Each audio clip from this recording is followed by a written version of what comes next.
আল্লাহ পাক রব্বুল আলামিন ফ্যাসিস্ট যারা মানুষের উপরে জুলুম নির্যাতন করে তাদের সমস্ত ছিদ্র তারা বন্ধ করতে পারে, একটা ছিদ্র তারা বন্ধ করতে পারে না। দুনিয়ার কোনো মানুষ, শেখ হাসিনা সহ এই দেশের কোনো মানুষ চিন্তা করেনি যে হাসিনার এইভাবে পতন হবে। কারণ আমরা সবাই চিন্তা করেছিলাম ওটা মরবে কবে, ওটা মরলেই কেবল দেশে শান্তি আসবে।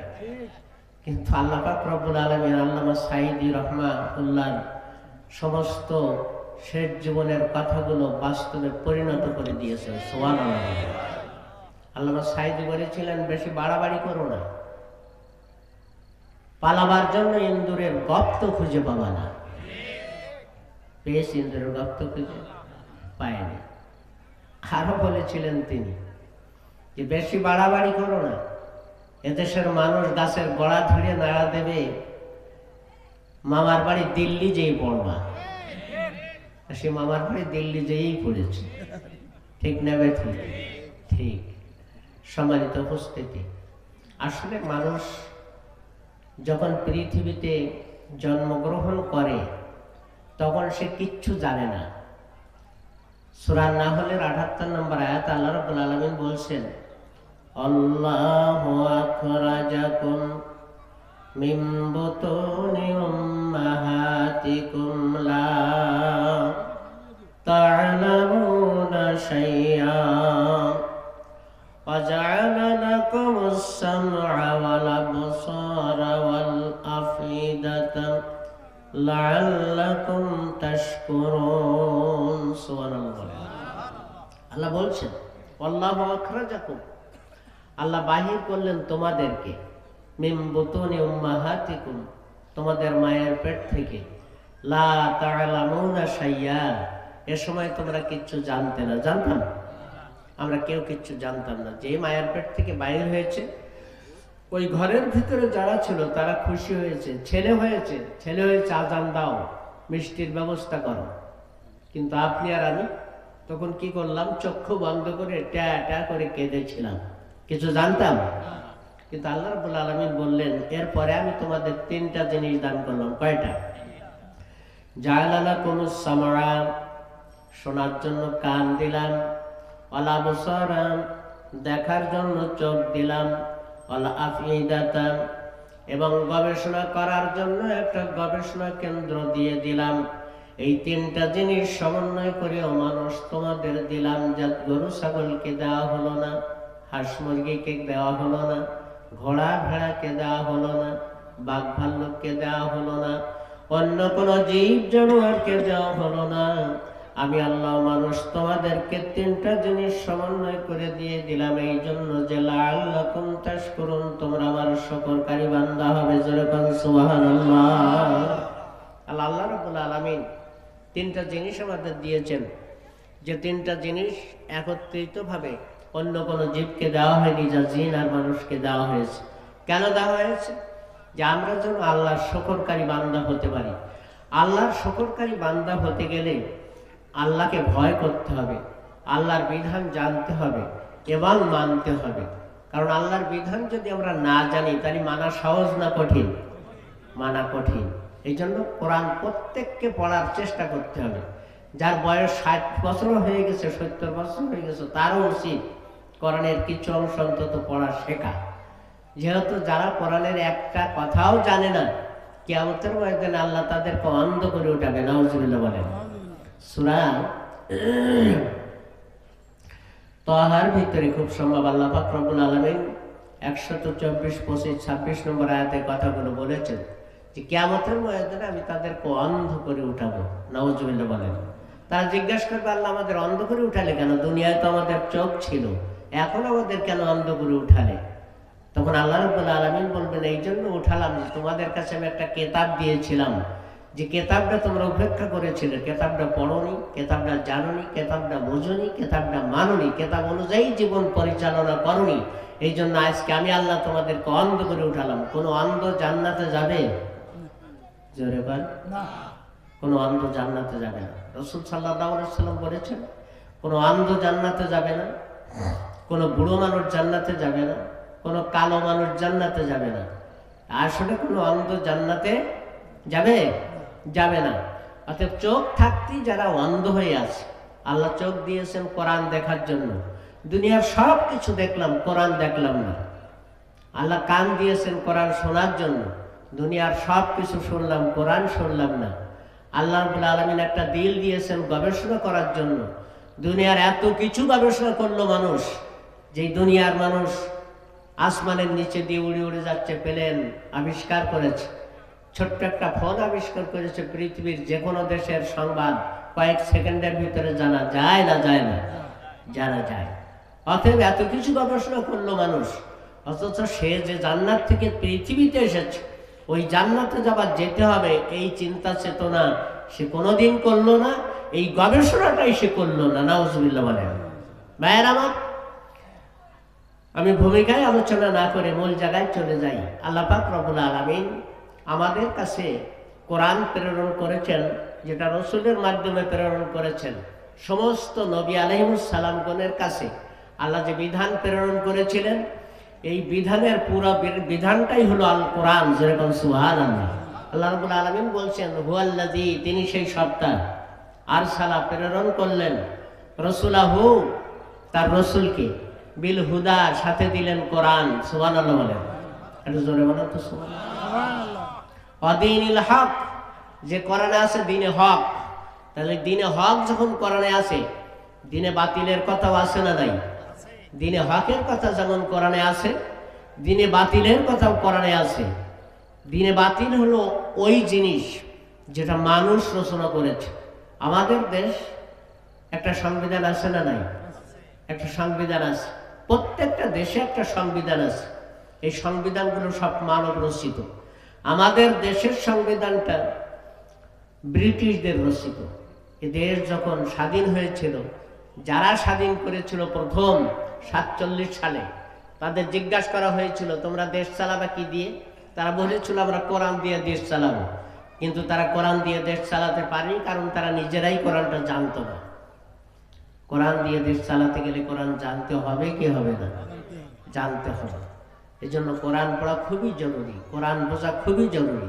কোরআনে দুই রকম জিনিস আছে, একটা করো আর একটা করো না, একটা বলো আর একটা বলো না, একটা খাও আর একটা খেও না, একটা নেও আর একটা নিও না।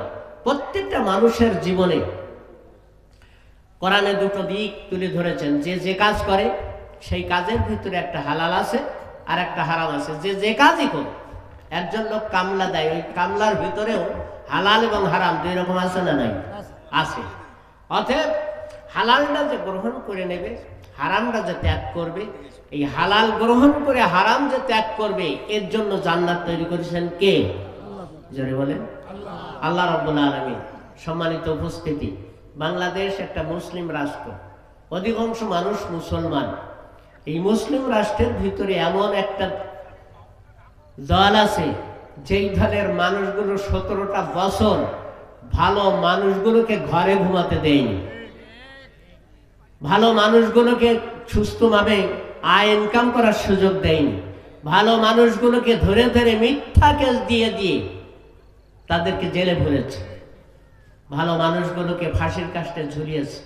আল্লামা সাঈদীর মতো আলেমকে দোষ চাপিয়ে দিয়েছে যে এই লোকটা ধর্ষণকারী। নাউজুবিল্লাহ বলেন। আল্লামা সাঈদী সাহেবের মতো লোক কি ধর্ষণ করতে পারে? পৃথিবীর কোন মসজিদের ইমাম ধর্ষণ করেছে প্রকাশ্যে রাস্তায় পেলে, এটা কি আপনারা কোনোদিন শুনেছেন? চোখে তো দেখেননি, শুনেছেন? শোনেননি। তাহলে কোন ইমাম যখন এরকম মানুষকে ধর্ষণ করতে পারেনি, মানুষকে খুন করতে পারেনি, মানুষের ঘরে আগুন দিতে পারেনি, মানুষের কাছ থেকে জোর করে ছিনতাই করতে পারেনি, তাহলে আল্লামা সাঈদী সাহেবকে এই কাজগুলো করতে পেরেছে? অতএব এই গ্রামের ছেলে যারা আমলিগ করেছে, এই আমলিগ যারা করেছে, এরা আপনার নাম তুলে দিয়েছে পুলিশের কাছে, হ্যালো করে দিয়েছে, ধরে নিয়ে যাও অমুক জায়গায় আছে। এই হারামজাদাগুলো এই জমিনে যাতে বাস করতে না পারে, এই জন্য কোরআন শিখতে হবে এবং কোরআনের দলে ঐক্যবদ্ধ হতে হবে। আর এই হারামজাদাগুলো জানাতে হবে, হারামজাদা আমি বলছি না, আল্লাহ বলেছেন। কে বলেছেন? আল্লাহ বলেছেন। সূরা কলম, নুন আল কলম, এই সূরা নুন এবং কলমের ভিতরে রব্বুল আলামিন বলছেন মান্নাইল লিল খায়রি মুতাদিন আসিম উতুল্লিম বাদা যালিকা জানিম। যারা ভালো কাজে বাধা দেয়, আমলিক যারা করে না, প্রত্যেকে ভালো কাজে বাধা দেছে। অন্যায় ভাবে মানুষের জমি দখল করেছে, অন্যায় ভাবে চাঁদাবাজি করেছে, অন্যায় ভাবে মানুষের নাম লিখে দিয়েছে, অন্যায় ভাবে হাজতে ঢুকাই দিয়েছে, এগুলোকে সব আল্লাহ রাব্বুল আলামিন হারামজাদা বলেছেন। এদের জন্মের ঠিক নাই। অতএব এদের ফেরার একটা রাস্তা খোলা আছে। রব্বুল আলামিন বলছেন এই অপরাধগুলো করার পরে যদি তারা তওবা করে, সূরা ফুরকান, কোন সূরা বললাম? সূরা ফুরকানের ৭০ নম্বর আয়াত। আল্লাহ রাব্বুল আলামিন বলছেন এরকম অপরাধ করার পরে ইল্লা মান তাবা ওয়া আমানা ওয়া আমিলা সালিহান ওয়া ক্বালা ইন্নানি ইল্লা মান তাবা ওয়া আমানা ওয়া আমালা আমালান সালিহান ফাউলাইকা ইউবাদদিলুল্লাহু সাইয়্যাতিহিম হাসানা ওয়া কানাল্লাহু গফুরুর রহিমা। সুবহানাল্লাহ বলেন। এই আয়াতের আলোকে একটা হাদিস বলেছেন হযরতে আবু হুরায়রা রাদিয়াল্লাহু তাআলা আনহু। আবু হুরায়রা বলছেন যে একদিন আমি রাসূলের কাছ থেকে অনেক রাত্রে ফিরলাম, সব সাহাবারা চলে গেছে বাড়িতে, তারপরে আমি বাড়ি ফিরলাম। বাড়ি ফিরে যখন আমি ঘরের ভিতরে প্রবেশ করব, দেখলাম আমার ঘরের সামনে একটা সুন্দরী মহিলা বসে আছে, চাঁদনি রাত। আমি অনুমান করলাম মহিলাটা অল্প বয়স্ক এবং সুন্দরী। আমি যুবক মানুষ, তখনও বিবাহ শাদী করিনি। আমি আস্তে আস্তে আমার ঘরের ভিতরে প্রবেশ করলাম এবং দরজাটা আটকে দিলাম, দিয়ে আমি নফল নামাজে দাঁড়িয়ে গেলাম। নফল নামাজ পড়তেছি, এমন সময় ওই মহিলা আমার ঘরের দরজায় ধাক্কা দিয়ে দিল। আমি সালাম ফেরাইয়ে ঘরের দরজাটা খুলে আস্তে করে মুখটা বাইর করে বললাম, কি চান আপনি? এত রাত্রে আমার ঘরের দরজার সামনে কেন? ওই মহিলাটা বলল, আবু হুরায়রা, আমি আল্লাহর নবীর কাছে যাচ্ছিলাম, কিন্তু আমার ভয় হচ্ছে, তাই আমি তোমার কাছে এসেছি। তুমি তো সবসময় আল্লাহর নবীর কাছে থাকো, তোমার কাছে একটা ফতোয়া জিজ্ঞাসা করতে এসেছি। আবু হুরায়রা রাদিয়াল্লাহু তাআলা আনহু বললেন, কি ফতোয়া জিজ্ঞাসা করতে এসেছেন? ওই মহিলা বলল, আবু হুরায়রা, আমি ব্যভিচারী করেছি, জেনা করেছি। নাউজুবিল্লাহ বললেন। এই ব্যভিচারী করার কারণে আমার পেটে বাচ্চা ঢুকেছিল, সেই বাচ্চা আমি প্রসব করেছি। প্রসব করার পরে সেই বাচ্চাকে আমি হত্যা করে ফেলেছি। এখন আমার মনে অনুশোচনা হচ্ছে যে আমি তওবা করতে চাই, তাই আমি তওবা করার জন্য তোমার কাছে এসেছি। তুমি বলো তো আবু হুরায়রা, আমি তওবা করলে কি আল্লাহ তওবা কবুল করবে? আবু হুরায়রা বলল, তাই এইটা কোনো কথা নিয়ে তুমি আমার কাছে এসেছো? আল্লাহর রাসূলের কাছে যেতে পারোনি? তুমি তো ডাবল অপরাধ করেছো, তোমাকে দুবার করে হত্যা করতে হবে। কবার? যেহেতু জেনা করেছো, তোমাকে বুক পর্যন্ত পুঁতে পাথর মেরে শেষ করতে হবে। আবার তুমি মানুষ হত্যা করেছো, তাও নিজের সন্তানকে, তোমার আর একবার হত্যা করতে হবে। ওই মহিলাটা তখন চিৎকার দিয়ে কেঁদে উঠল, আল্লাহ, তুমি আমাকে এত সুন্দর করে সৃষ্টি করলে, এত রূপ যৌবন আমাকে দিয়ে সৃষ্টি করলে জাহান্নামের আগুনে পড়াবার জন্য। ও রব্বুল আলামিন, তুমি আমাকে ক্ষমা করে দাও, জাহান্নামের আগুন থেকে তুমি আমাকে বাঁচিয়ে দাও। সুবহানাল্লাহ বলে। ভাইয়েরা আমার, আবু হুরায়রা রাদিয়াল্লাহু তাআলা আনহু উনি শুনলেন যে মহিলাটা চিৎকার দিয়ে কাঁদতে কাঁদতে তার বাড়ি থেকে বেরিয়ে গেল। আবু হুরায়রার আর ঘুম হলো না, সারাটা রাত উনি নফল নামাজে কাটিয়ে দিলেন। ফজরের আজান হওয়ার সঙ্গে সঙ্গে উনি মসজিদে নববীতে চলে গেলেন। আল্লাহর রাসূল যেখানে নামাজ পড়ান দাঁড়িয়ে, তার পিছনে এমন জায়গায় বসলেন, রাসূল সালাম ফিরে সামনের দিকে ফিরে বসলেই যেন সর্বপ্রথম রাসূলের সাথে কথা বলা যায়। রাসূল আকরাম সাল্লাল্লাহু আলাইহি সাল্লাম সামনের দিকে ফিরে বসলেন। আবু হুরায়রা রাদিয়াল্লাহু তাআলা আনহু সঙ্গে সঙ্গে কথাটা বলে ফেললেন, ইয়া রাসূলুল্লাহ, ইয়া হাবিবাল্লাহ, ও আল্লাহর নবী গো, সারাটা রাত আমার কোনো ঘুম হয়নি। ও আল্লাহর নবী, আমি এমন একটা কাজ করে ফেলেছি, একজন মহিলা এসেছো, আমি তাকে এইরকম করে ফেরত দিয়ে দিয়েছি। আসলে আমি বুঝতে পারতেছি না আমি ভালো কাজ করেছি না খারাপ কাজ করেছি। আল্লাহর নবী বললেন, আবু হুরায়রা, তুমি মোটেও ভালো কাজ করনি। তুমি কি কোরআনের এই আয়াতটা জানো না? আল্লাহ রাব্বুল আলামিন বলছেন যে এরকম অপরাধ করার পরে যদি কেউ তওবা করে, কি করে? কি তওবাই? আস্তাগফিরুল্লাহ, আস্তাগফিরুল্লাহ, আস্তাগফিরুল্লাহ হবে? সারাদিন পড়লো, লাখ বার তওবা পড়লো, কিন্তু যে কাজ করিয়েছিল বলে তওবা করলো, ওই কাজ আবার করতে গেল। হবে তওবা করা মানে ফিরে আসে। তওবা মানে কি? ফিরে আসে। যে রাস্তায় চলতেছিলাম, রাস্তার জাহান্নামের রাস্তা, ওখান থেকে ফিরে আসে। ফিরে এসে এখন জান্নাতের দিক, রাস্তার দিকে চলা। রাস্তা কয়টা? দুইটা। ওয়াহাদাইনা হুন্নাজদাইন, সূরা বালাদের 10 নম্বর আয়াতে রব্বুল আলামিন বলছেন যে আমি দুইটা রাস্তা তোমাদের দেখিয়ে দিলাম। একটা জান্নাতের রাস্তা, সোজা ডান দিকে চলে গেছে, সোজা এর মাথায় জান্নাত। আর একটা রাস্তা চলে গেছে বাম দিকে, যারা দুনিয়ায় বামপন্থী হিসাবে চলবে এরা সব ওই জাহান্নামে চলে যাবে। জোরে কর নাউজুবিল্লাহ। অতএব আমলিক যারা করে 100 সব বামপন্থী। এরা আল্লাহরে বিশ্বাস করে না, এরা রাসূলকে বিশ্বাস করে না, এরা ইসলাম বিশ্বাস করে না, এরা কোরআন বিশ্বাস করে না। এই সবগুলো জাহান্নামের দল। ফিরে আসতে গেলে এখন তওবা করে ফিরে আসতে হবে। সুযোগ আছে না নাই? জামাতের আমির বলে দেশে সাধারণ ক্ষমা করে দিলাম, তার মানে কি? কোরআনের দিকে ফিরে আসো। সুবহানাল্লাহ বলেন। ভাইয়েরা আমার, আল্লাহ পাক রব্বুল আলামিন বলছেন হুয়াল্লাযী, তিনি সেই সত্তা, আর সালা প্রেরণ করলেন রসুলাহু, তার রসুলকে, বিল হুদা, সাথে দিলেন কোরআন, অদীনিল হক, যে কোরআন আছে হক, সংবিধান। রসুলের কাজ কি? লিউজহিরাহু আলাদ্দীনি কুল্লিহি, রসুলের কাজ হলো তামাম পৃথিবীতে মানব রচিত যত সংবিধান আছে এই সব সংবিধানগুলোকে নিচে নামিয়ে দিয়ে তামাম পৃথিবীতে কোরআনের সংবিধানকে প্রতিষ্ঠিত করে দেবেন। এটাই হলো রসুলের কাজ। যেরকম সুবহানাল্লাহ। এই কাজ যারা করেছে তাদেরকে সাহাবী বলা হয়েছে। রসুলের সাথে যারা করেছে তারা ছিল রসুলের সাহাবী। আল্লাহ পাক রব্বুল আলামিন এবং তার হাবিব বলছেন এই কাজ যারা করবে তাদের লাভ হবে তিনটা। কয়টা? তাদের তিনটা লাভ হবে। এই কাজ যারা করবে না তাদের লস হবে কয়টা? তিনটা। আর এই কাজে যারা বিরোধিতা করবে তাদেরও লস হবে কয়টা? তিনটা। 9টা পয়েন্ট বলার চেষ্টা করবো ইনশাল্লাহ। কষ্ট হচ্ছে আপনাদের?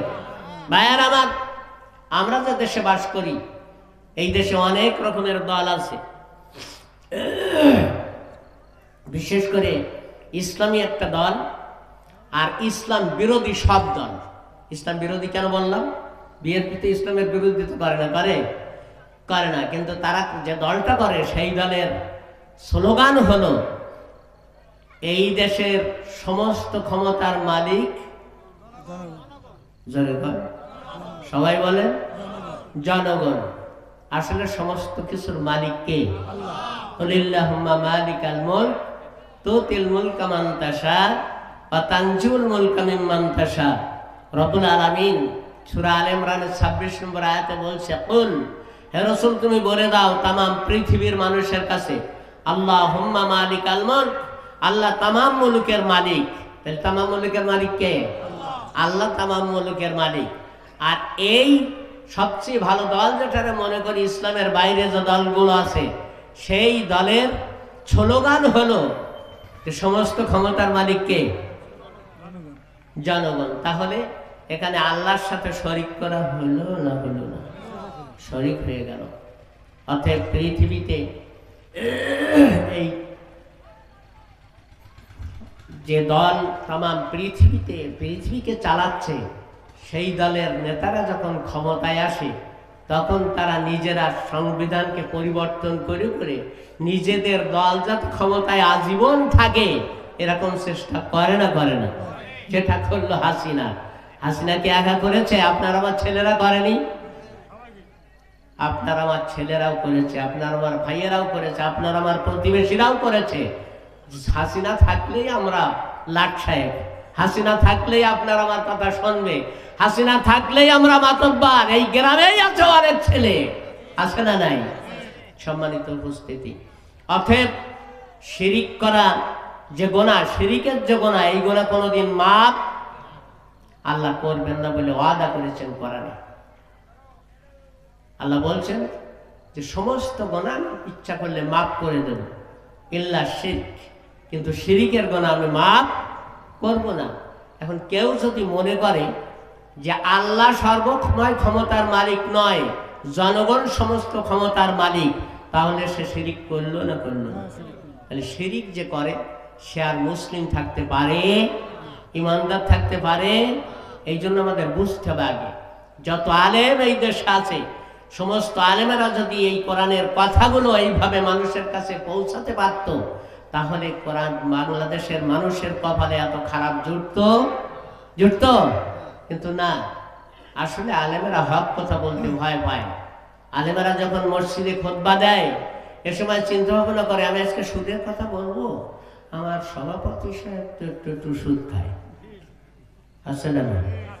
গ্রামের যত সুদখোর, যত ঘুষখোর, যত আইন ঠেলা, যত নোট ঠেলা, বেশিরভাগ মসজিদের কমিটিতে এদের নাম থাকে। নাউজুবিল্লাহ বলেন।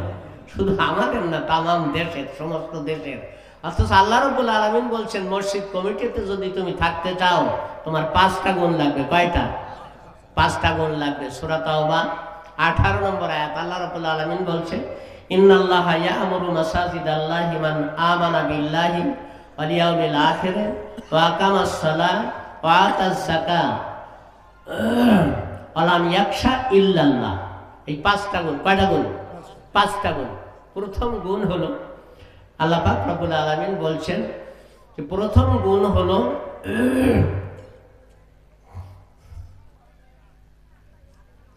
মান আমানা বিল্লাহি, আল্লাহর প্রতি ঈমান আনতে হবে। তো যেই ব্যক্তি আল্লাহর প্রতি ঈমান আনলো, ও কি বলতে পারে আল্লাহ সব ক্ষমতার মালিক না, মানুষ সব ক্ষমতার মালিক? বলতে পারবে? তাইলে ওনার ঈমান থাকে? যেই বলবে তার ঈমান থাকবে না। অতএব মুসলমান ইসলামী দল ছাড়া ইসলামী দলের বাইরের কোনো দল করতে পারে না। এটা আসলে মানুষ জানে না তাই করে। মানুষ আসলে জানে না তাই করে। অনেকের মনে খারাপ লাগবে, তাহলে কি আমরা ভুল করতে? হ্যাঁ, 100% ভুল। ইসলামী দলের বাইরের কোনো দল কোনো মুসলমানের বাচ্চা করতে পারে না। যারা করে তারা ভুলই করতেছে। কোরআনের ভাষায়, রসুলের হাদিসও না, কোরআন ডাইরেক্ট কোরআনের ভাষায় তারা ভুল করতেছে। নাউজুবিল্লাহ বলেন। ভাইয়ের আমার, ধর্ম নিরপেক্ষ মতবাদ আসলে কুফরি মতবাদ। ধর্ম নিরপেক্ষ মতবাদ কি মতবাদ? কুফরি মতবাদ। এই ধর্ম নিরপেক্ষ মতবাদ এখান থেকে 250 বছর আগে বাদশা কামাল পাশা চালু করেছিল তুর্কিস্তানে চালু করেছিল। চালু করার সাথে সাথে সেই দেশে কোরআন পড়া বন্ধ হয়ে গেল। কারণ ধর্ম নিরপেক্ষ মতবাদ ইসলামকে চায় না। ইসলামকে অতটুকু সুযোগ দেয় যতটুকু সুযোগে ইসলাম ক্ষমতায় না যেতে পারে। এই জন্য তাবলিগ জামাত তামাম বাংলাদেশে যত আছে, যে কোনো মসজিদে যাকে দেখো বাধা দেয় না। এরা একজনে কি জেল খেটেছে 17 বছরে? একজনও জেল খাটেনি। মুসলমানের বাচ্চা তো অনেক আছে যারা ইসলামী দল করে, একটা লোকও বাদ যায়নি কেস থেকে। কিন্তু যারা ইসলামী দল করে না, এদের অধিকাংশই বেঁচে গেছে। অনেকে আবার ওদের সাথে হাত মিলেই কাজ করেছে, যারা এখন আবার ওদের সাথে হাত মেলাবার চেষ্টা করতেছে। ঠিক না ভাই? ঠিক। অতএব না, হাত মেলানো যাবে না। আল্লাহ পাক রব্বুল আলামিন বলছেন যে একজন মুমিন ভালোবাসবে আর একজন মুমিনকে। যদি মুমিনের বাইরে কাউকে ভালোবাসে, আল্লাহর সাথে তার কোনো সম্পর্ক থাকবে না। সূরা আলে ইমরান 28 নম্বর আয়াতে আল্লাহ রাব্বুল আলামিন বলছেন যে যদি আল্লাহর মুমিন যারা, তারা আর এক মুমিনকে ভালোবাসবে। মুমিনের বাইরে যারা কুফরি করে, মুনাফিকি করে, শিরিক করে, এদের সঙ্গে কোনো বন্ধুত্ব করতে পারবে না। যদি বন্ধুত্ব করে তাহলে আল্লাহর সাথে তাদের কোনো সম্পর্ক। কথা কার? এতক্ষণ যা বললাম কথাগুলো কার?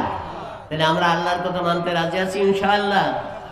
তাহলে আল্লাহর সাথে মানতে রাজি থাকলে আমাদের দেশে সবচেয়ে ইসলামী বড় দল হলো জামাত ইসলাম। অন্যান্য সব দলকে চেষ্টা করা হচ্ছে জামাত ইসলামের সাথে সংযোগ হওয়ার জন্য। এই গ্রামে যারা বাস করে বা গ্রামের বাইরে থেকে আমরা যারা এসেছি, এই ইসলামী দলের সাথে সম্পর্ক স্থাপন করা ফরজ। নামাজ পড়া যেমন ফরজ, রোজা রাখা যেমন ফরজ, হজ করা যেমন ফরজ, যাকাত দেওয়া যেমন ফরজ, ইসলামী আন্দোলন করা তার চেয়ে বড় ফরজ। কারণ রাসূল আকরাম সাল্লাল্লাহু আলাইহি সাল্লামের কাছে যখন কোরআন এসেছে, নামাজের কথা আসেনি, রোজার কথা আসেনি, হজের কথা আসেনি, যাকাতের কথা আসেনি। সর্বপ্রথম যে কথা এসেছে যে কলেমার উপরে তোমরা ঐক্যবদ্ধ হও। যারা কলেমার উপরে ঐক্যবদ্ধ হতে পারবে তারাই রসুলের সাহাবী হবে। রসুলের সাহাবীরা এমনি করে যে কলেমা পড়ে নিয়েছে রসুলের সাহাবী হয়ে গেছে। কাফেররা জেনে ফেলেছে যে অনেক লোক তো রসুলের সাহাবী হয়ে যাচ্ছে, আমরা যে দেশ পরিচালনা করতেছি আমাদের তো বাই ফেলে রেখে তারা ক্ষমতায় যাওয়ার চেষ্টা করতেছে। সাথে সাথে 40 বছর ধরে যে রসুলকে মাথার মণি করে রেখেছিল মক্কার লোকেরা, তারা রসুলের উপর আক্রমণ করেছে না করেনি? আক্রমণ করেছে। শুধু আক্রমণ করেছে বলে নয়, রসুল আকরাম সাল্লাল্লাহু আলাইহি সাল্লামের সাহাবীরা যে সময় অনেকগুলো হয়ে গেছে, বিভিন্ন জায়গায় তারা মায়ের খেয়েও পিছিয়ে যাচ্ছে না। যেমন 17 বছর ধরে জামাত ইসলামের একটা সমর্থক জামাত ছেড়ে চলে যায়নি, অথচ 1 ঘন্টা টিকে থাকতে পারলো না হাসিনা। তার সমস্ত লোকজনকে বাদ দিয়ে কারোর কাছে ফোনও না করে নিজে নিজে পালিয়ে মামার বাড়ি চলে গেল।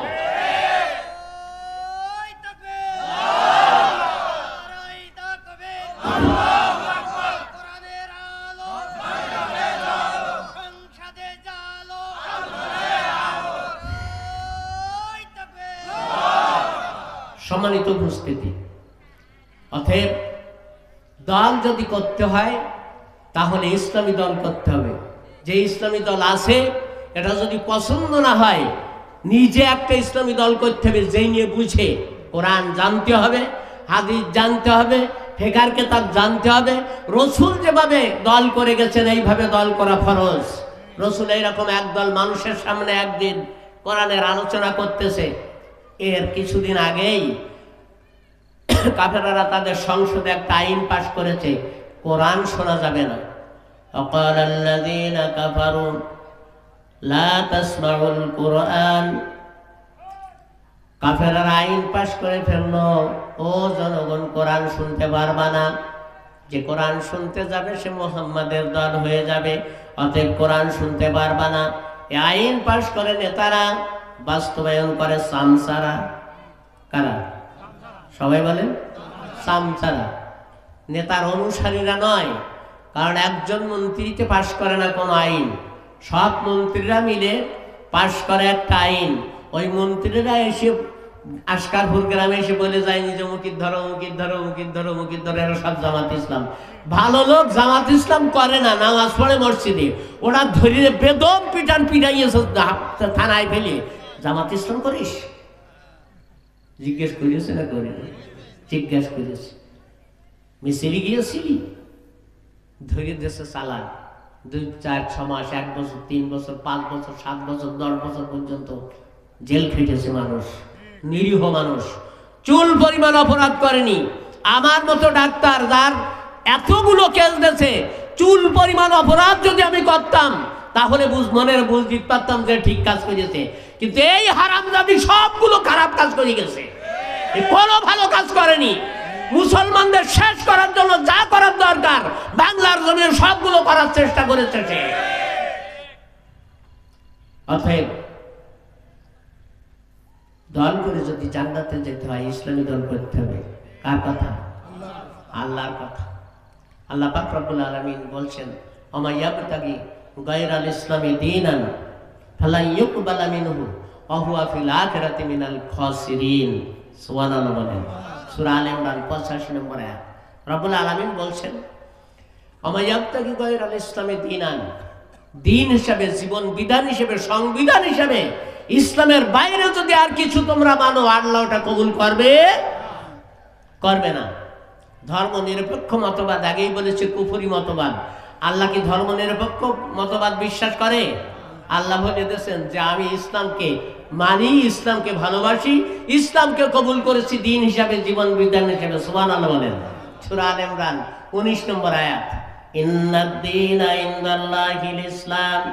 রব্বুল আলামিন বলেছেন জীবন বিধান হিসেবে আমি ইসলামকেই মনোনীত করে নিলাম। জোরে কোন সুবহানাল্লাহ। তাহলে আল্লাহ কি ধর্ম নিরপেক্ষ মতবাদে বিশ্বাসী? আল্লাহকে ধর্ম নিরপেক্ষ মতবাদ বিশ্বাস করে, ভালোবাসে? ভালোবাসে না। তাহলে আল্লাহ যেটা বিশ্বাস করে, আল্লাহ যেটা ভালোবাসে, আল্লাহ যেটা দিয়েছে আমাদের কাছে, সেই দল করা প্রত্যেক মানুষের জন্য ফরজ, শুধু মুসলমানের জন্য না, প্রত্যেকটা মানুষের জন্য ফরজ। রমজান আসতেছে সামনে, রোজার মাস। এই রোজার মাস সম্পর্কে আল্লাহ রাব্বুল আলামিন বললেন, শাহরু রমাদান আল্লাযী উনজিলা ফীহিল কুরআন হুদাল লিন-নাস। রব্বুল আলামিন বললেন এটা রমজানের মাস। শাহরু রমাদান আল্লাযী উনজিলা ফীহিল কুরআন, যে মাসে কোরআন নাজিল করা হয়েছে। সুবহানাল্লাহ বলেন। কেন কোরআন নাজিল করা হয়েছে? হুদাল লিন-নাস, গোটা মানব জাতিকে রাস্তা দেখাবার জন্য, যে কোন রাস্তাতে হাঁটলে সে জান্নাতে যেতে পারবে। সুবহানাল্লাহ বলেন।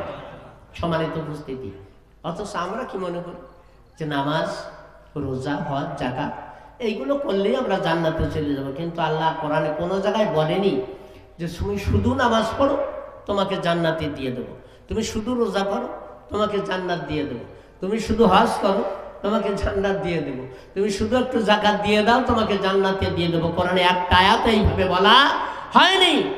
অনেকগুলো কাজ দিয়েছেন, যার ভিতরে দিন কায়েমের কাজটা আছে প্রথমে। জোরে কোন সুবহানাল্লাহ। রব্বুল আলামিন বলছেন যে যারা দিন কায়েমের কাজ করবে না তাদের লস হবে কয়টা? সবাই বলে তিনটা। প্রথম হলো ওই ব্যক্তি নামাজ পড়ে, রোজা করে, হজ করে, যাকাত দেয়, মসজিদ করে, মাদ্রাসা করে, দান সদকা করে, তাসবিহ তাহলিল করে, দাড়ি আছে, পাগড়ি আছে, লম্বা জামা আছে, কিন্তু দিন কায়েমের কাজ করে। আল্লাহ রাব্বুল আলামিন বলছে দুনিয়ার সমস্ত মানুষ যদি তোমাকে মুমিন বলে, আমি আল্লাহ আমার দপ্তরে তোমার নামটা মুমিনের খাতায় থাকবে। সূরা বাকারা। কোন সূরা? যেরকম আরো জোরে বলেন। 8 নম্বর আয়াত। কত নম্বর আয়াত? ওয়ামিনান নাস মান ইয়াকুলু আমান্না বিল্লাহি ওয়া বিল ইয়াউমিল আখির ওয়া মা হুম বিমুমিনিন। রব্বুল আলামিন বলছেন একদল মানুষ আছে যারা বলে আমরা আল্লাহর প্রতি বিশ্বাস স্থাপন করেছি এবং আখিরাতের প্রতি বিশ্বাস স্থাপন করেছি। আল্লাহ রাব্বুল আলামিন বলছে আমা হুম বিমুমিনিন, একটা মুমিন না। আউযুবিল্লাহ। মুমিন হতে গেলে কি করতে হবে? সূরা হুজরাত। কোন সূরা বললাম? যারা বলেন 15 নম্বর আয়াত। কত নম্বর আয়াত? ইন্নামাল মুমিনুনা আল্লাযীনা আমানু বিল্লাহি ওয়া রাসূলিহি সুম্মা লাম ইয়ারতাবু ওয়া জাহাদু বিআমওয়ালিহিম ওয়া আনফুসিহিম ফি সাবিলিল্লাহি উলাইকা হুমুস সাদিকুন। মহান রব্বুল আলামিন বলছেন ইমানের দাবিতে তারাই কেবল সত্যবাদী যারা আল্লাহর প্রতি ঈমান আনলো, সাথে সাথে রাসূলের প্রতি ঈমান আনলো, আর যতক্ষণ তার ধরে জান আছে, মাল যার কাছে যতটুকু আছে, এই জান আর মাল ব্যয় করে যারা সাবিলিল্লাহর পথে কাজ করলো, দিন কায়েমের পথে কাজ করলো, ওই দলে কাজ করলো, উলাইকা হুমুস সাদিকুন, তারাই কেবল ঈমানের দাবিতে সত্যবাদী। জোরে কোন সুবহানাল্লাহ। কথা কার? আরো জোরে বলেন। ঘুম আসতেছে? একটু জোরে বলেন কার কথা? আল্লাহর কথা আমরা শুনতে রাজি আছি। আল্লাহ পাক রব্বুল আলামিন এইরকম মুমিন আমাদের বানিয়ে দিক। সবাই বলে আমিন। ভাইয়েরা আমার, যেই ব্যক্তি কাজ করবে না, আল্লাহ রাব্বুল আলামিন বলছেন ওই ব্যক্তিকে জাহান্নামের আগুন থেকে বাঁচানো হবে, বাঁচানো হবে না। সূরা তাওবা 16 নম্বর আয়াত। কোন সূরা? কয় নম্বর আয়াত? সূরা তাওবা 16 নম্বর আয়াত। আম হাসিবতুম আন তুতরাকু ওয়ালাম্মা ইয়ালামিল্লাহু আল্লাযীনা জাহাদু মিনকুম। রব্বুল আলামিন বলছেন আম হাসিবতুম, তোমরা কি মনে করেছো, আন তুতরাকু, তোমাদেরকে এমনি এমনি ছেড়ে দেওয়া হবে, জাহান্নামের আগুন থেকে তোমাদের এমনি এমনি ছেড়ে দেওয়া হবে? এটা কি তোমরা মনে করে বসে আছো? অথচ আমি আল্লাহ, আমার এখনো জানা হলো না কারা তোমরা জিহাদ ফি সাবিলিল্লাহর কাজ করলে। কথা কার? কি কাজ করলে? আল্লাহ রাব্বুল আলামিন জাহান্নাম থেকে বাঁচা যাবে। সূরা সফ। কোন সূরা? 10, 11, 12 নম্বর আয়াত। রব্বুল আলামিন বলছেন ইয়া আইয়ুহাল্লাযীনা আমানু হাল আদুল্লুকুম আলা তিজারাতিন তুনজিকুম মিন আযাবিন আলিম তুমিনুনা বিল্লাহি ওয়া রাসূলিহি ওয়া তুজাহিদুনা ফি সাবিলিল্লাহি বিআমওয়ালিকুম ওয়া আনফুসিকুম যালিকুম খায়রুল লাকুম ইন কুনতুম তা'লামুন। সুবহানাল্লাহ বলেন। রব্বুল আলামিন বলছেন ওহে তোমরা যারা ঈমানদার বলে নিজেদেরকে দাবি করো যে আমরা ঈমানদার, তারাই শোনো, আমি তাদের সাথে কথা বলতে চাচ্ছি। কার কথা? আল্লাহ বলছেন ইয়া আইয়ুহাল্লাযীনা আমানু, তোমরা যারা ঈমানের দাবি করো তারা শোনো, আমি আল্লাহ তোমাদের সাথে কথা বলতে চাচ্ছি। হাল আদুল্লুকুম আলা তিজারাতিন তুনজিকুম মিন আযাবিন আলিম, জাহান্নামের কঠিন আযাব থেকে বাঁচার জন্য একটা ব্যবসার কথাকে আমি তোমাদের বলে দেব। কে বললেন? বলেই আল্লাহ রাব্বুল আলামিন বলছেন, তুমিনুনা বিল্লাহি ওয়া রাসূলিহি ওয়া তুজাহিদুনা ফি সাবিলিল্লাহি বিআমওয়ালিকুম ওয়া আনফুসিকুম। চারটা কাজ তোমরা করো জাহান্নামের আগুন থেকে বাঁচতে গেলে। আল্লাহর প্রতি মানানো, সাথে সাথে রাসূলের প্রতি মানানো, ধরে যতক্ষণ জান আছে, মাল যার কাছে যতটুকু আছে, ফি সাবিলিল্লাহর কাজে ব্যয় করো। যদি এই কাজটা করো, এটাই জাহান্নামের আগুন থেকে বাঁচার একমাত্র রাস্তা। আল্লাহ পাক রব্বুল আলামিন বলছেন, এই কাজটা যদি তোমরা করো তাহলে জাহান্নামের আগুন থেকে বাঁচতে পারবে। অর্থাৎ আল্লাহ বললেন, ও দুনিয়ার ইমানদারেরা, যারা ইমানের দাবি করো, এইরকম করে ইমানের দাবি করো, তাহলে আমি যে ভাষণ দিয়েছি যদি তোমরা বুঝে থাকো, তাহলে এটাই একমাত্র জাহান্নামের আগুন থেকে বাঁচার রাস্তা, এর বাইরে কোনো রাস্তা নাই। জোরে কোন সুবহানাল্লাহ। ভাইয়েরা আমার, এখন 3 নম্বরে চলে আসি। রব্বুল আলামিন বলছেন, যারা এই দিন কায়েমের কাজে সম্পৃক্ত হবে না তাদেরকে জান্নাত দেওয়া হবে না। কার কথা?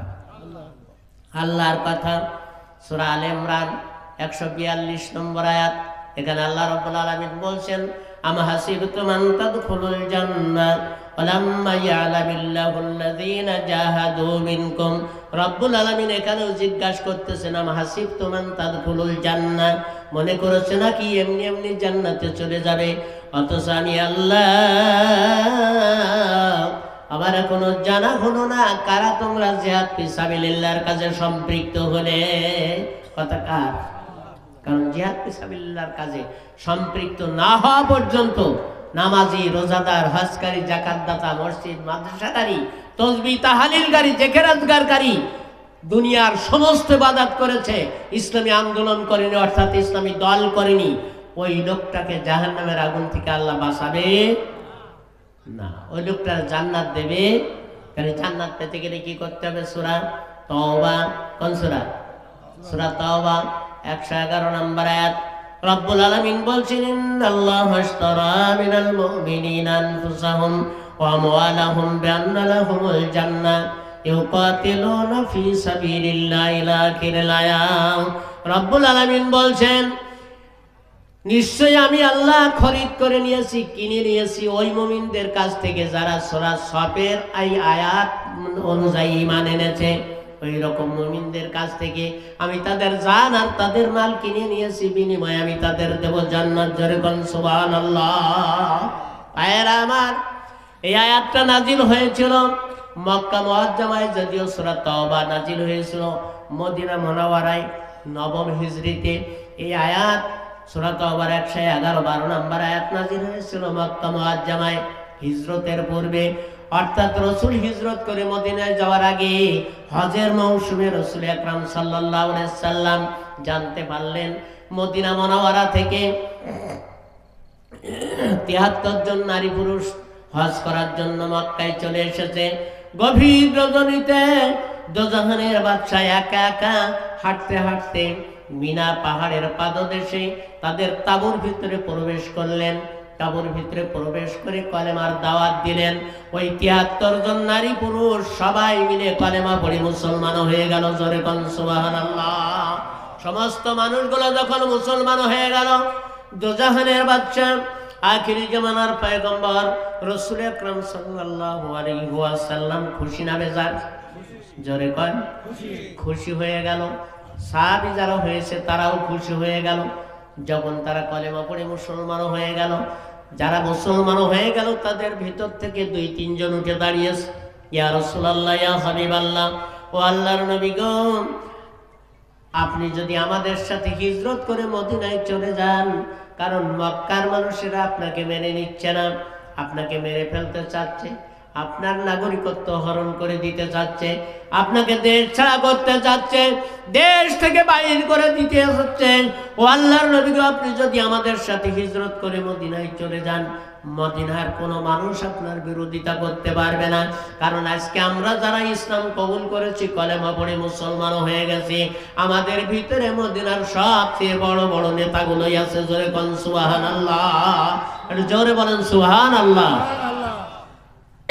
অতএব আপনি যদি হিজরত করে চলে যান আমাদের সাথে, তাহলে মদিনার মানুষ আপনার বিরোধিতা করবে না। রাসূল আকরাম সাল্লাল্লাহু আলাইহি সাল্লাম বললেন, প্রাণ প্রিয় সাথীরা, আমি শুধু তোমাদের মুখের কথাই হিজরত করতে পারি না। তারা বললেন, তাহলে কি করলে হিজরত করবেন? আল্লাহ রাসূল বললেন, তোমরা যদি আমার কাছে বায়াত গ্রহণ করো তাহলেই হিজরত করব। সুবহানাল্লাহ বলেন। সাহাবারা বললেন, ইয়া রাসূলুল্লাহ, ইয়া হাবিবাল্লাহ, ও আল্লাহর নবী গো, আমরা বায়াত নিতে প্রস্তুত আছি, আপনি আমাদের বায়াত পড়িয়ে দেন। কিসের উপরে বায়াত নিতে হবে? রাসূল 5টা বিষয়ের উপরে বায়াত নিলেন। কয়টা? মনোযোগ সহকারে শুনবেন। আমাদের দেশে চা লাগবে না,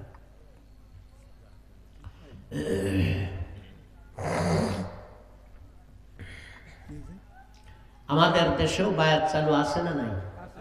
আছে। বায়াত গ্রহণ করতে হবে। রাসূল যেভাবে বায়াত পড়িয়েছেন সেইভাবে, পীর সাহেবেরা যেভাবে বায়াত পড়ায় ওইভাবে বায়াত পড়লে জান্নাত নসিব হবে না। কারণ পীর সাহেবেরা বায়াত পড়ায় কিভাবে, আপনারা যারা পীরের মুরিদ আছেন তারা জানেন। এক হাতের উপরে আর এক হাত, তারপরে তার হাত, তারপরে তার হাত, এইভাবে কিছু শিরকি কথাবার্তা তার ভিতরে আছে। নাউজুবিল্লাহ বলেন।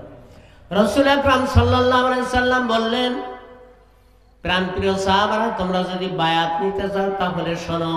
সর্বপ্রথম বায়াতের যে দফা রাসূল দিলেন, তিনি বললেন, আমি মুহাম্মদ আমার জবান দিয়ে যে কথাগুলো বাহির করব, সমস্ত কথাগুলো মনোযোগ দিয়ে শুনবে এবং পুঙ্খানুপুঙ্খানুভাবে সেগুলো মেনে চলতে হবে। ৭৩ জন নারী পুরুষ বললেন, ইয়া রাসূলুল্লাহ, ইয়া হাবিবাল্লাহ, ও আল্লাহর নবী গো, আমরা বায়াত গ্রহণ করলাম। আপনার জবান দিয়ে আপনি যেভাবে আমাদের নসিহত করবেন আমরা কান দিয়ে শুনবো এবং সঙ্গে সঙ্গে সেগুলো নিজেদের জীবনে বাস্তবায়ন করার চেষ্টা করবো। যেরকম সুবহানাল্লাহ। 2 নম্বরে আল্লাহর নবী বললেন, দাওয়াত ও তাবলীগের কাজ করতে থাকতে হবে, ঘরে বসে থাকতে পারবা না। ৭৩ জন নারী পুরুষ বললেন, ইয়া রাসূলুল্লাহ, ইয়া হাবিবাল্লাহ, আপনার সাথে আমরা দাওয়াতের কাজ করব, ঘরে বসে থাকবো না। 3 নম্বরে আল্লাহর নবী বললেন, দিন কায়েমের কাজে উঠে দাঁড়াতে হবে। কোনো ভয় ভীতি প্রদানকারীর ভয়ে, কোনো তিরস্কারকারীর তিরস্কারে ঘরে বসে থাকতে পারবা না। ৭৩ জন নারী পুরুষ বায়াত নিলেন, ইয়া রাসূলুল্লাহ, ইয়া হাবিবাল্লাহ, ও আল্লাহর নবী গো, আমরা দিন কায়েমের কাজের জন্য উঠে দাঁড়াবো। কোনো ভয় ভীতি প্রদানকারীর ভয়ে, কোনো তিরস্কারকারীর তিরস্কারে আমরা ঘরে বসে থাকবো না। জোরে কোন সুবহানাল্লাহ। 4 নম্বরে আল্লাহর নবী বললেন, দিন কায়েমের জন্য টাকার দরকার হবে। হবে না? হবে না? টাকার দরকার হবে। আমি রাসূল যখন তোমাদের কাছে টাকা চাবো, ওজর ছাড়া, কৃপণতা ছাড়া, কটা ছাড়া? মনে রাখতে হবে। কোরআনের আয়াত আছে দুইটি, আমি সব দিকে বলতে চাচ্ছি না, যেহেতু প্রধান বক্তা বসে আছে। কত বাজে? কত?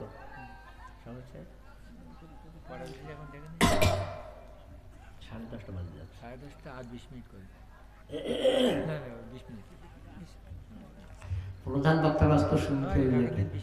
হ্যাঁ জি, প্রধান বক্তা নিয়ে আসুন আপনারা, আমি আসলে আমি শেষ করে দেবো ইনশাআল্লাহ। রাসূল আকরাম সাল্লাল্লাহু আলাইহি সাল্লাম বললেন, দিন কায়েমের কাজের জন্য যেই তোমাদের কাছে হাত পাতবো, সঙ্গে সঙ্গে ওজর ছাড়া, কৃপণতা ছাড়া, কোনো ওজর দেখাতে পারবা না যে রাসূল এখন টাকা নি পরে দেব, কোনো কৃপণতা করতে পারবা। রাসূল আজকে 10 টাকা দিলাম, কালকে আবার 20 টাকা দেব, এরকম কোনো কথা বলতে পারবা না। ওজর ছাড়া, কৃপণতা ছাড়া দিনী আন্দোলনের জন্য টাকা দিতে থাকতে হবে।